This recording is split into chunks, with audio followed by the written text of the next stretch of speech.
ایک شخص اپنے رشتہ داروں سے پیسے لیتا ہے، اکٹھے کرتا ہے اور سونے کی تلاش میں نکل جاتا ہے، مشینری وغیرہ لیتا ہے کرائے کے اوپر اور مشینری وغیرہ کو لے کے کام شروع کر دیتا ہے۔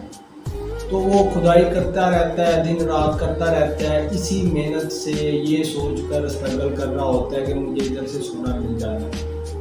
تو کافی مہینے گزر جاتے ہیں، وہ اسٹرگل کرتا رہتا ہے، آخر کار اسے سونے کی جو چمک ہوتی ہے نا وہ نظر آ جاتی ہے۔ تو وہ بڑا خوش ہو جاتا ہے، اسے یقین ہو جاتا ہے مجھے سونا مل جانا ہے۔ تو وہ کھدائی کرتے ہیں، اسے تھوڑا سا سونا ملتا ہے، باقی سونا غائب ہو جاتا ہے۔ وہ یہ سمجھتا ہے سونا نیچے چلا گیا ہے، وہ آر پار تھوڑی سی کھدائی پھر کرتا ہے، وہ سونا نہیں ملتا۔ وہ بندہ نا امید ہو کے وہ جو مشینری وغیرہ ہوتی ہے اس کا مالک کو بلاتا ہے، کہتا ہے اپنی مشینری وغیرہ لے لو، اسے پیسے اس کے پورے کر کے وہ گھر چلا جاتا ہے۔ اب وہ بندہ گھر چلا جاتا ہے، اب جو مشینری کا مالک ہوتا ہے وہ بڑا تجربے کار ہوتا ہے، ایک بزرگ ہوتا ہے۔ تو وہ یہ بات سمجھتا ہے کہ اگر سونا نظر آیا تو اس نے جانا کہیں نہیں تھا، یہ ادھر ہی ہوگا۔ وہ وہی مشینری ادھر لگا دیتا ہے جو پہلے انہوں نے کھدائی کی ہوئی تھی، جہاں سے سونا نظر آیا تھا غائب ہو گیا تھا۔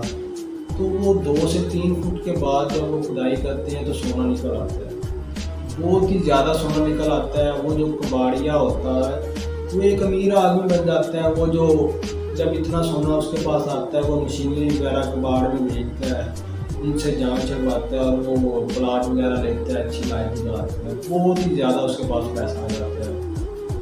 اب جو پہلا بندہ تھا اس کو یہ بات پتہ چلتی ہے کہ 2 سے 3 فٹ کے بعد ہی سونا نکل آیا ہے، تو وہ بڑا پریشان ہوتا ہے۔ پھر وہ اپنی زندگی میں ایک نیا قدم پھر اٹھاتا ہے۔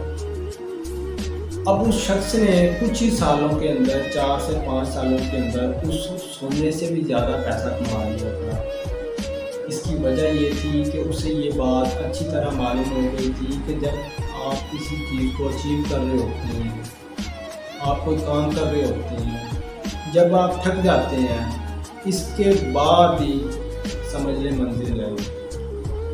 جب وہ اسی طرح اس نے اپنی بزنس میں اسٹرگل کرنا شروع کر دی، اور جب وہ تھک جاتا تھا نا یہ سوچتا تھا کہ اب مجھ سے اس کام میں رسپانس نہیں آ رہا، تو وہ یہ سونے والی مثال یاد کرتا تھا کہ سونا صرف 2 ہی فٹ کے بعد تھا، میں نے اسٹرگل جب چھوڑ دی تو سونا کسی اور کے ہاتھ میں چلا گیا۔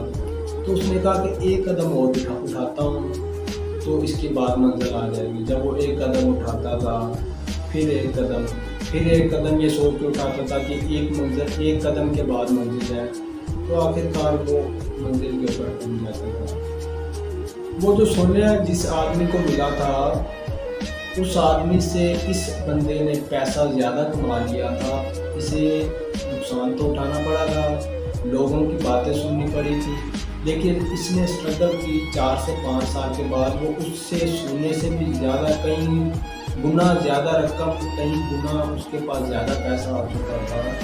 اس کی وجہ یہ تھی کہ اس کے مائنڈ کے اندر ایک بات بیٹھ گئی تھی کہ جب آپ ہار جاتے ہیں کسی بھی کام کو کرتے ہوئے تو اگر آپ اس کے بعد ایک قدم اٹھاتے ہیں تو سمجھیے آپ منزل کے اوپر پہنچ جاتے ہیں۔ تو آپ بھی جب بھی کوئی کام کریں اسٹرگل کرتے ہیں تو جب آپ تھک جاتے ہیں تو یہ سوچ لیجئے گا کہ آپ کا ایک قدم اٹھانے کے بعد ہی وہ منزل آ جائے گی جس منزل کو اچیو کرنے کے لیے آپ ورک کر رہے ہیں۔ امید کرتا ہوں یہ ویڈیو آپ کو اچھی لگی ہوگی۔ Thank you very much.